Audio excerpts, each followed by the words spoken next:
وسلم ان الحسین مصباح الہدی و سفینۃ النجاۃ بلندتر صلوات پڑھنا نعرہ تکبیر نعرہ تکبیر نعرہ تکبیر نعرہ رسالت نعرہ رسالت نعرہ حیدری نعرہ حیدری حسینیت یزیدیت بلندتر صلوات خداوند کریم حق کے صحابہ معصومین علیہ السلام اب سب کا اس صف عذاب پہ تشریف لانا مالک اپنی بارگاہ میں قبول فرمائے۔ مالک آپ سب کو نور آل محمد سے منور فرمائے۔ مالک ہم سب کو قرآن اور اہل بیت سے محبت عطا فرمائے۔ جتنے مومنین و مومنات عازم سفر زیارات ہیں مالک سب کے سفر خیریت کے ساتھ پورے فرمائے۔ مالک ہم سب کو کربلا مولا نجف اشرف مشرف مقدس مدینہ اور مکہ کے مقامات مقدسہ کی زیارت نصیب فرمائے۔ میرا عقیدہ ہے کہ دعاؤں کی قبولیت کا بہترین طریقہ آل محمد پر صلوات ہے۔ بلندتر صلوات پڑھیں۔ میرے دوستو بزرگوں 1400 سال کی تاریخ گواہ ہے، کتنی حکومتیں لگیں، کتنے لوگوں کو خریدا گیا۔ موضوع اور مقصد یہ تھا کہ حسین اور حسین کی عزاداری کو ختم کر دیا جائے، حسین اور حسین کی حسینیت کو مٹا دیا جائے۔ لیکن 1400 سال کے بعد اس پاکیزہ منبر پر بیٹھ کر اس طالب علم کو یہ کہتے ہوئے سعادت نصیب ہو رہی ہے کہ حسین اور مولا حسین کی حسینیت کو مٹانے والے خود مٹ گئے، جہنمی قبروں کا ایندھن بن گئے۔ حسین کل بھی زندہ تھا، حسین آج بھی زندہ تھا،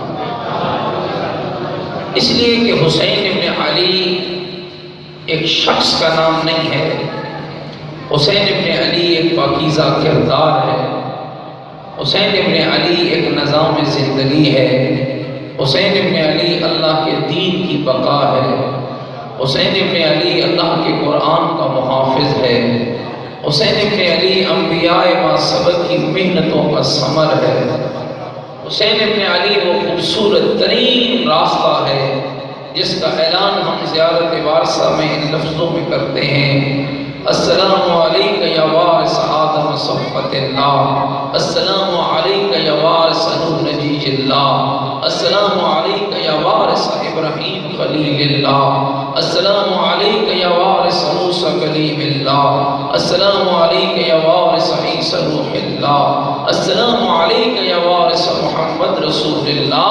گویا ہم گواہی دے کر کہتے ہیں اے حسین ابن علی، حق یہ ہے کہ آدم کی صفوت کے وارث بھی آپ ہیں، نوح کی نجات کے وارث بھی آپ ہیں، ابراہیم کی خلقت کے وارث بھی آپ ہیں، موسیٰ کے کلام کے وارث بھی آپ ہیں، عیسیٰ کے تقوی کے وارث بھی آپ ہیں، اور اگر یوں کہوں تو بھی جانا ہوگا اے میرے آقا حسین، حق یہ ہے کہ محمد کی رسالت کے وارث بھی آپ ہیں اور علی کی ولایت کے وارث بھی آپ ہیں۔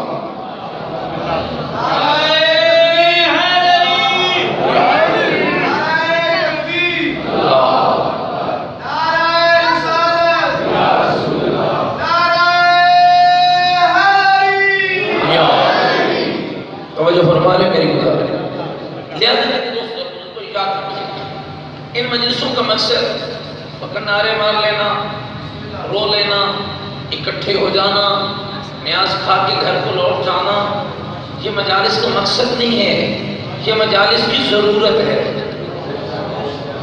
مجلس کا مقصد کچھ اور ہے، اور مجلس کا حقیقی مقصد یہ ہے کہ حسین کے گھر آ تاکہ تو حسین کو پہچانے اور حسین تجھے بتائے کہ میں کربلا کیوں گیا تھا۔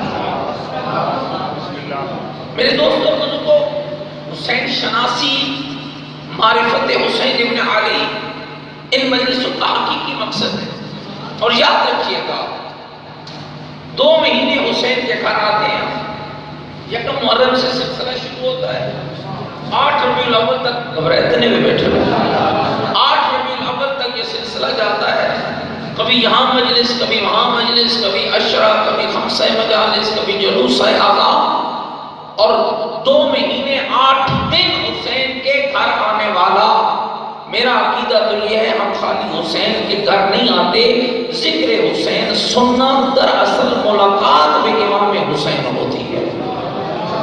ہم امام حسین سے ملاقات کرتے ہیں، اور یاد رکھیے گا میرے دوستوں، خود سوچئے گا 2 مہینے 8 دن حسین سے ملتا رہے اور اندر تبدیلی واقع نہ ہو تو پھر 2 ہی باتیں سمجھ آتی ہیں، یا یہ حسین کے پاس آیا نہیں ہے یا حسین کو اس کا آنا پسند نہیں ہے۔ کرنا ممکن نہیں ہے۔ حسین سے ملاقات کرنے والا، امام حسین کے گھر آنے والا، ذکر حسین سننے والا، مجلس حسین سننے والا، عزاداری سید الشہداء میں شرکت کرنے والے کے اندر بدلاؤ نہ ہو، تبدیلی نہ ہو۔ آپ مجھے بتاؤ حسین کون ہے؟ اپنا خیمہ چھوڑتا ہے، خیمہ بھی گناہگار، خود بھی گناہگار، حسین مولا کے قریب آتا ہے، نگاہیں جھکی ہوئی ہیں، حسین کے قدموں پہ گرتا ہے، اٹھا کر کہہ رہے ہوتے ہیں اور پشیمانی اور ندامت کو چہرے پہ چھا کر لانے والے، حسین تجھے سینے سے لگا کر پیغام دے رہا ہے، انت حر فی الدنیا والآخرہ، تو دنیا میں بھی آزاد ہے، آخرت میں بھی آزاد ہے۔ کتنے لمحے لگے تھے ان کو بدلنے کے لیے، کتنے سال لگے تھے، جو بات بدل رہا ہے اس بات کو غور کرنا، کتنے سال لگے تھے ان کو بدلنے کے لیے۔ لمحے چاہیے ہوتے ہیں، خلوص ہو، ارادہ نیک ہو، چاہتا ہو کہ میں حسین کو پہچانوں۔ گھبرا تو نہیں کہ میری باتوں سے؟ اور رسول اللہ نے حسین بتایا نہیں ہے، رسول نے حسین سمجھایا ہے۔ رسول اللہ نے، پھر کہہ رہا ہوں، حسین بتایا نہیں ہے، رسول اللہ نے حسین سمجھایا ہے۔ اور میں کہا کرتا ہوں اگر دنیا رسول کا سمجھایا ہوا حسین سمجھ جاتی، نہ عقیدے بدلتے، نہ نمازیں بدلتی، نہ مسجدیں بدلتی، نہ فکریں تبدیل ہوتی، اس لیے کہ حسین نئے عقیدے اور نئے دین کے لیے کربلا نہیں گئے تھے، محمد کے عقیدے اور محمد کی شریعت کو بچانے حسین ابن علی کربلا ہے۔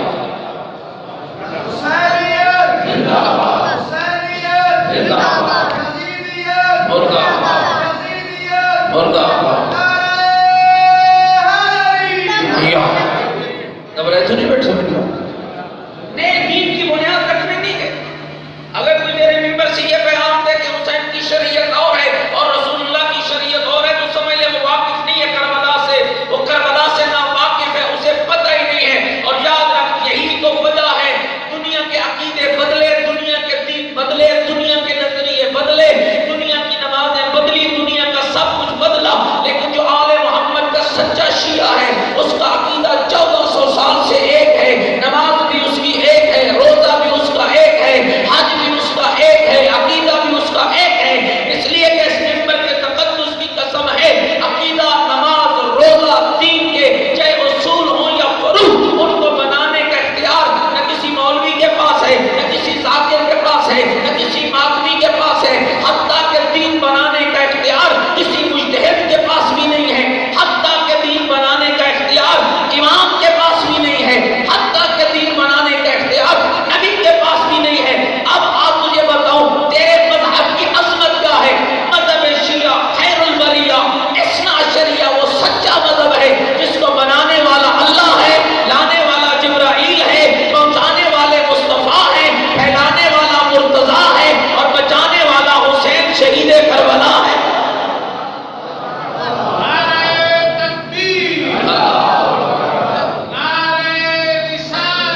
یا رسول اللہ، یا علی، اللہم صلی علی محمد۔ گھبرا تو نہیں کہ میری دین نبی اور امام نہیں۔ اچھا میں اس کی سادہ مثال دیتا ہوں۔ اصول دین کتنے؟ تھوڑا بولو نا میرے جی، اگے 2-3 دفعہ پڑھنے تھے مولوی صاحب نے بولنے تھے پابندی تک تو نہیں ہے، تھوڑا میرے ساتھ بولیں تاکہ بات سمجھا پاؤں۔ کتنے ہیں اصول دین؟ مل کے بولو کتنے ہیں؟ 5۔ پہلی بولو، پہلی، دوسری، تیسری، چوتھی، پانچویں کیا پکی ہو گئی؟ 5 اصول تھی، پہلی توحید، دوسری عدل، تیسری نبوت، چوتھی امامت، پانچویں کیا؟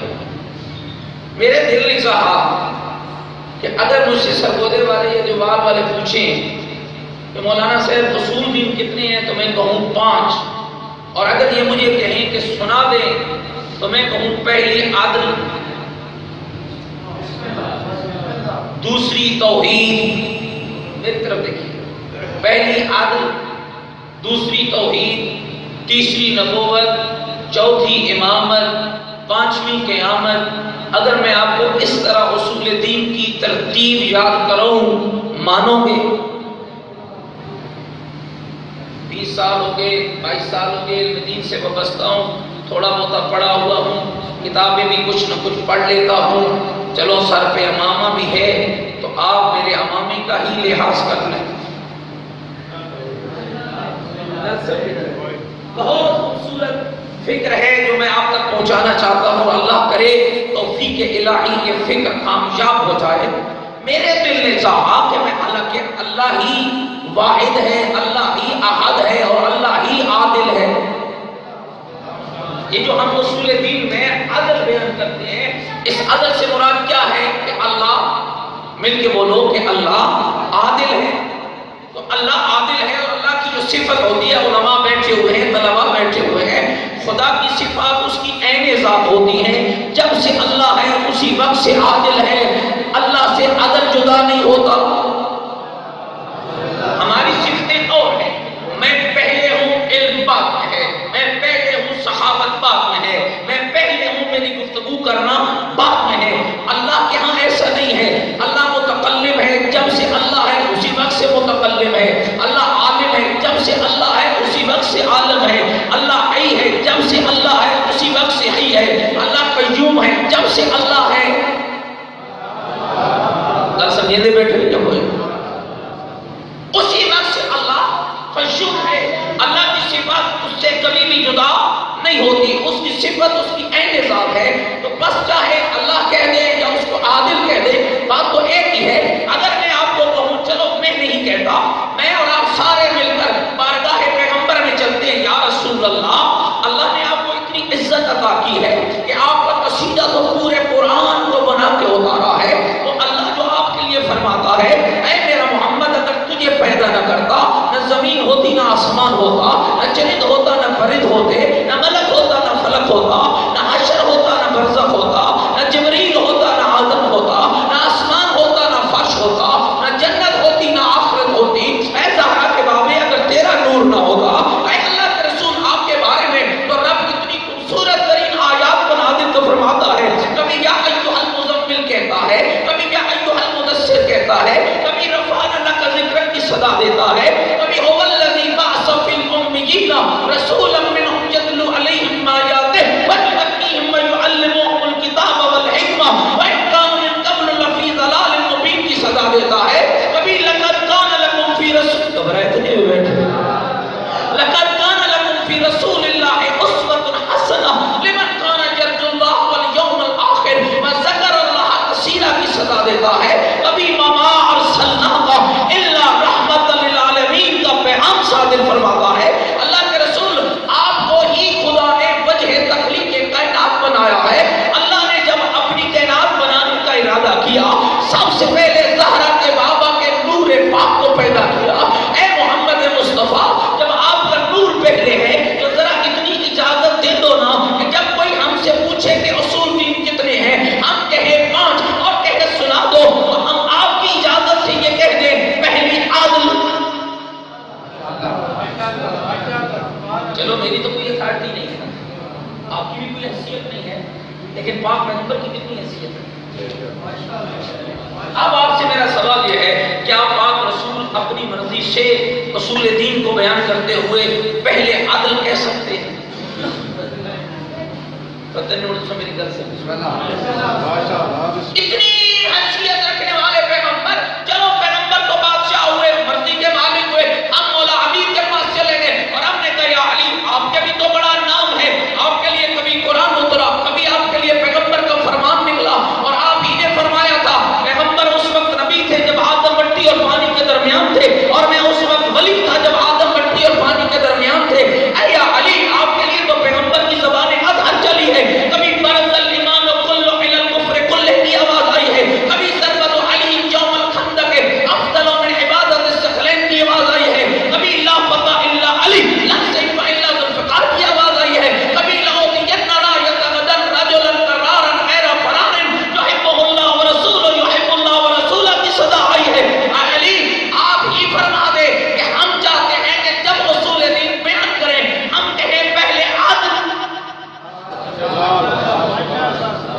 مولا علی ہمیں اجازت دیں گے؟ علی دے سکتے ہیں؟ سمجھ نہیں آئی؟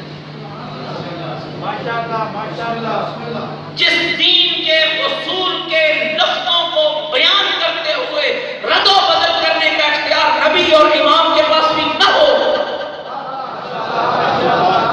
اس دین کے اندر مرضی کا عقیدہ بنانے کا اختیار کس کو دیا گیا؟ آؤ میرے بھائی اور دوستو سمجھو، یہ مکتب اہل بیت ہے، یہ کھلونا اور تماشا نہیں ہے۔ اپنی مرضی کہتا جی میرا جذبہ ہے تو میں اپنے جذبے سے کہہ رہا ہوں، جذبوں کا نام دین نہیں، علی اور اولاد علی کی اطاعت کا نام دین ہے۔ نعرہ تکبیر، اللہ اکبر، نعرہ رسالت، یا رسول اللہ، نعرہ حیدری، یا گھبرا تو نہیں کہ میری بات اطاعت مصطفیٰ، اطاعت مرتضیٰ، شیعت نام ہے آل محمد کے گھرانے کی اطاعت کرنے کا۔ اگر آپ کو امام زمانہ آ کر یہ کہہ دے کہ یہ کام ایسے نہیں ہے ایسے ہے، اور میرا دل کہتا ہوں نہیں مجھے ایسے ہی کرنا چاہیے جیسے میں کرتا ہوں، ایمان اور کفر کیا ہے؟ اپنی مرضی کروں گا تو کافر ہو جاؤں گا، یوسف زہرا کی مرضی اپناؤں گا تو مومن بن جاؤں گا۔ میرے بھائی اور دوست غور کر، تاریخ اٹھا لے، جن لوگوں نے علی اور اولاد علی کی اطاعت کی ہے اللہ نے ان کو عزت کتنی عطا کی ہے۔ پڑھ مالک اشتر کا کردار، پڑھ بھی سمیت کمار کا کردار، پڑھ ابو ذر غفاری کا کردار، کیا وہی مالک اشتر نہیں ہے؟ جری ہے، نڈر ہے، طاقتور ہے، بہادر ہے، فوجوں کے اوپر بھاری ہے، میمنے کو میسرے پہ پلٹتا ہے، میسرے کو میمنے پہ پلٹتا ہے، خون کی ندیاں بہا دیتا ہے، تیر لے کر چلا ہے، کئی دنوں کی جنگ ہے، لڑتے لڑتے لڑتے لڑتے مرکز تک پہنچ جاتا ہے، سامنے شیطان بزرگ کھڑا ہے، ایک تیر مارتا بات ختم ہو جاتی، مسئلہ ایک تیر کا تھا، ادھر تیر کا سر سیدھا کیا ہے، پیچھے سے علی کا پیغام آیا ہے، مالک واپس پلٹا، جس حالت میں ہے توجہ، جس حالت میں ہے واپس پلٹا، چپ کر کے تیر کا سر نبو کرتا ہے، واپس پلٹتا ہے، دشمن تیر مارتا ہے، بازو زخمی ہوتا ہے، علی کے حجرے میں داخل ہوتا ہے، اپنے امامے کا کپڑا پھاڑ کے علی اس کے بازو پہ پٹیاں باندھتا ہے، علی کے حجرے مبارک سے باہر نکلتا ہے، کوئی آنے والا کہتا ہے مالک اشتر کہ تو نے کیا کر دیا؟ میں نے سنا ہے کہ تو فلاں کے خیمے تک پہنچ گیا تھا، کہا سچ سنا ہے، کہا تیر چلانا چاہتا تھا، کہا یہ بھی سچ ہے، کہا پھر چلایا کیوں نہیں؟ تیر چلا دیتا اور مر جاتا، مسئلہ ختم ہو جاتا۔ کہنے لگے کیسے چلاتا؟ مجھے جو علی نے روکا تھا۔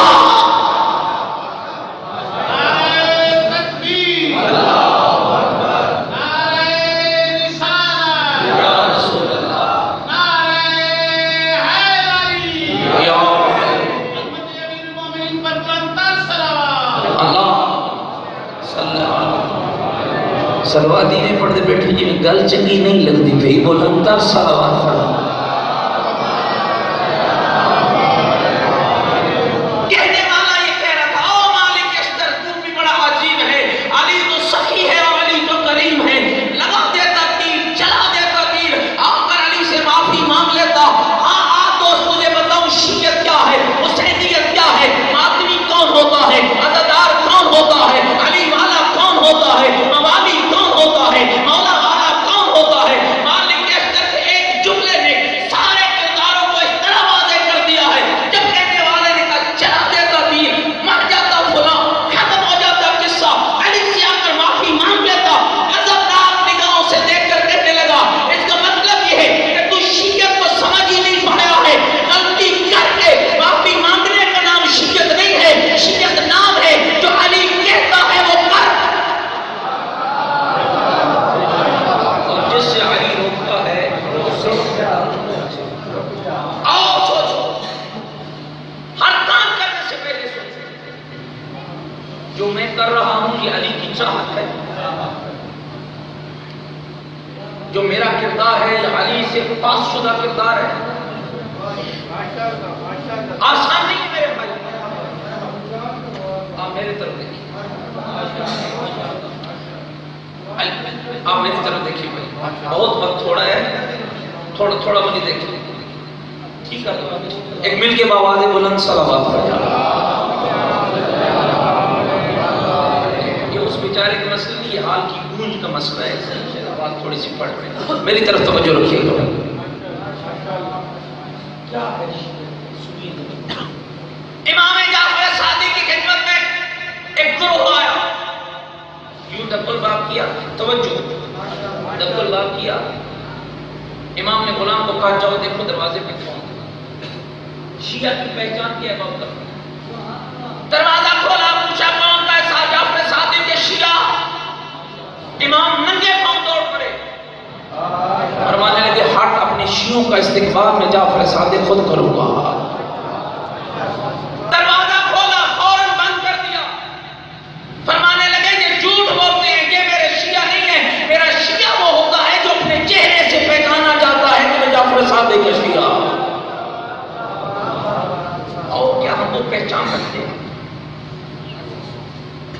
شیعہ تو وہ ہوتا ہے جو مومن کا حق ادا کرتا ہے، کرتے ہیں حق ادا. شیعہ تو وہ ہوتا ہے جو اللہ کی بندگی میں زندگی گزارتا ہے، کر رہے ہیں بندگی میں زندگی گزار رہے ہیں. شیعہ تو وہ ہوتا ہے جو رزق حلال کماتا بھی ہے اور کھاتا بھی ہے، کھا رہے ہیں رزق حلال. شیعہ وہ ہوتا ہے جس کے گھر سے نکلنے والی مستور باپردہ ہوتی ہے اور اس کی آواز نامحرم کے کانوں میں نہیں جاتی. کیا ہمارے گھر کا ماحول ایسا ہے؟ شیعہ قوم ہے جس کی صبح کا آغاز بھی قرآن سے ہوتا ہے اور شام کا اختتام بھی قرآن پر ہوتا ہے. شیعہ قوم ہوتا ہے جس کی گفتگو، میرے جسم امام سے پوچھا گیا تھا مولا یہ تو فرمائیے آپ کے شیعہ کی گفتگو کا معیار کیا ہوتا ہے؟ فرمایا یاد رکھنا ہمارا شیعہ جب بھی گفتگو کرتا ہے یا اللہ کے قرآن سے کرتا ہے یا 14 کے فرمان سے کرتا ہے. کتنی مثالیں دیتے ہیں بی بی فضہ کی، کتنی آپ کے پڑھنے والے حضرت فضہ کی مثالیں دیتے ہیں. مجھے افسوس سے جملہ کہنا پڑ رہا ہے، ایسے کم عقل لوگ ہیں. بی بی فضہ جتنی بھی مقدس ہے لیکن نبی نہیں ہے. مجھے دیوبند نے میسج کیا تھا مولانا آپ کے پڑھنے والے ممبر پہ پڑھ رہے ہیں جناب فضہ کی جوتی سے نبی بنتے ہیں. جائیے ذرا سرچ کیجیے، یہ لوگ تیرے دین کے مخلص نہیں ہیں. یہ لوگ حسین ابن علی اور اس کے گھرانے کے ساتھ مخلص نہیں ہیں. جتنی بھی مقدس ہو بی بی فضہ معصومہ نہیں ہے. جتنی بھی نیک بی بی ہو نبیوں کا مقابلہ نہیں کر سکتی. پتہ نہیں ان کی زبانوں کو کیا ہو گیا. جب تک مرضیاں دین میں داخل ہوتی رہیں گی ایسے وسوسات تیرے ممبروں سے ہوتے رہیں گے. دین قرآن اور آل بیت سے لے گا تو یہ باتیں ختم ہوں گی. گھبرا تو نہیں ہے میری باتوں سے؟ بہت مقدس بی بی احترام کرتے ہیں اور اس کے تقدس کے لیے اس سے بڑا جملہ میں تمہیں کوئی نہیں سنا سکتا. شہید محراب بیت اللہ دستغیر نے یہ جملہ لکھا ہے.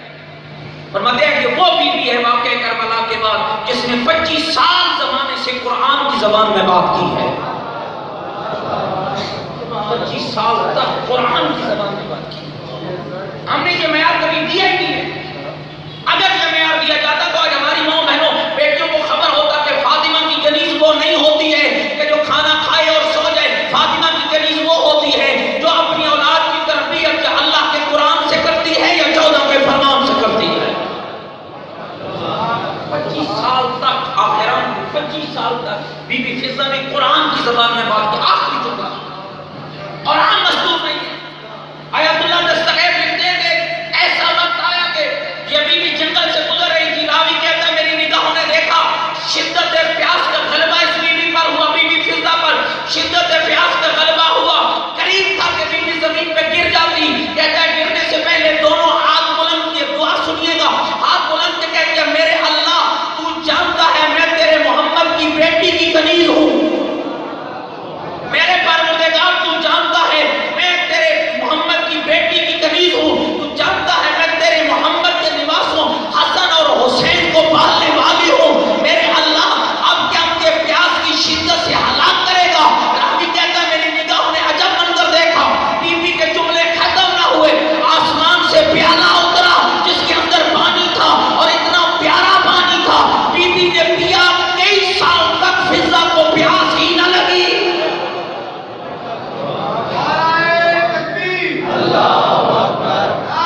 سنیں گے میری بات؟ شیعت ایک کردار ہے، شیعت ایک سیرت نام ہے۔ آؤ حسین کے گھر آئے ہو، کیا تمہاری تربیت ہوگی، لیکن تربیت کا ماحول آپ نے خود بنانا۔ معذرت کے ساتھ میرے دوستوں ناراض نہ ہونا، جملہ تلخ ہے کہنا چاہتا ہوں اور کہنے کا حق رکھتا ہوں۔ جتنے لوگ اب امام برگاہ میں آئے بیٹھے، کیا اتنی نماز کے اندر تھے؟ معذرت کے ساتھ کہ سارے نماز ظہرین پڑھ کے آئے ہو؟ اگر نماز پڑھ کے حسین کے گھر آتے تو پھر تمہیں پتہ چلتا کہ حسین تمہیں کیا دعا دیتا۔ 10 محرم کا وہ جملہ یاد کر، جب صحابی امام نے آ کر کہا تھا مولا وقت نماز ظہر ہو گیا، دل چاہتا ہے تیری ابتدا میں نماز ادا کرے، تو کیا امام نے کہا تھا جعلک اللہ من المصلین، او وقت نماز یاد رکھنے والے اللہ تجھے نمازیوں میں قرار دے۔ کیا سمجھے دوستو؟ کیا نماز ماتم کے مخالف ہے؟ کیا ماتم نماز کے مخالف ہے؟ یہ دشمن کی سازش ہے کہ تم سے کبھی ماتم چھینتا ہے اور کبھی نماز چھینتا ہے۔ لعنت بیٹا اس شخص کو جو شیعہ کہلوائے اور ماتم حسین کا مخالف ہو۔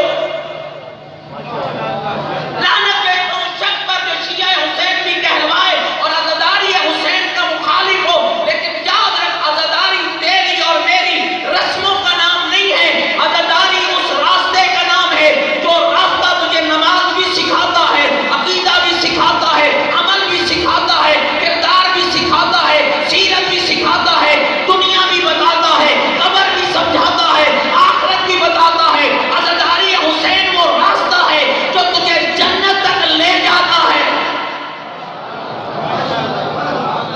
لیکن وہ راستہ ہمیں سمجھنا ہوگا، ان ممبروں پر ان کو لانا ہوگا جو تمہیں حسین کی عزاداری کا راستہ سمجھائیں۔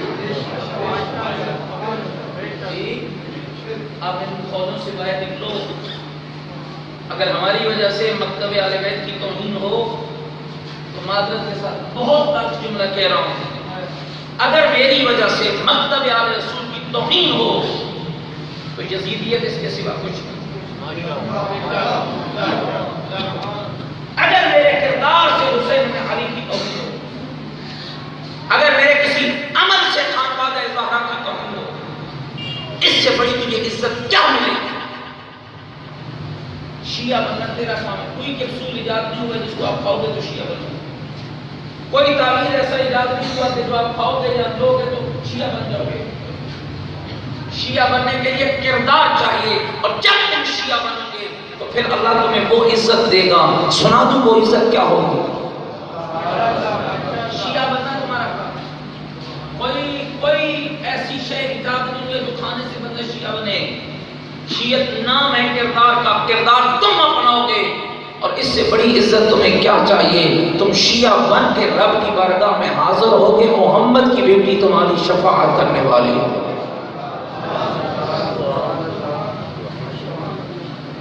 آپ جانتے ہیں اس بات کو کہ بی بی طاہرہ کی شادی کا فیصلہ رب نے کیا تھا۔ ایسا ہی ہے، آپ کو ایسے ہی ہے، تھوڑا میرے طرف نہیں، بندے آتے ہیں کیا میرے طرف توجہ رکھیں۔ امیر المومنین اور جناب سید، یہ جو ہمارے ہاں لکھا جاتا ہے کارڈوں پر کہ فلاں رشتہ آسمانوں پہ بنتا ہے، یہ جھوٹ ہے۔ جوڑے آسمانوں میں نہیں بنتے، اگر آسمانوں پہ جوڑے بنتے تو زمین پہ طلاقیں نہ ہوتی۔ ایک ہی جوڑا ہے جو آسمان پہ بنا ہے، وہ علی اور زہرا کا جوڑا ہے، کسی اور کا جوڑا نہیں ہے۔ ایک ہی جوڑا ہے جو حسنین کی ماں اور بابے کا جوڑا ہے، جس کا فیصلہ رب نے کر کے کہا تھا میرے محمد میں نے تیری زہرا کے لیے علی کا انتخاب کر دیا ہے۔ پیغمبر پیغام میں الہی لے کر اے بیٹی زہرا، میرے رب نے تیرے لیے علی کا انتخاب کر دیا ہے، بتا تیری مرضی کیا ہے؟ بی بی نے کہا بابا جب اللہ اور رسول نے فیصلہ کر دیا ہو تو زہرا کی مرضی اس کے سوا کیا ہو سکتی ہے؟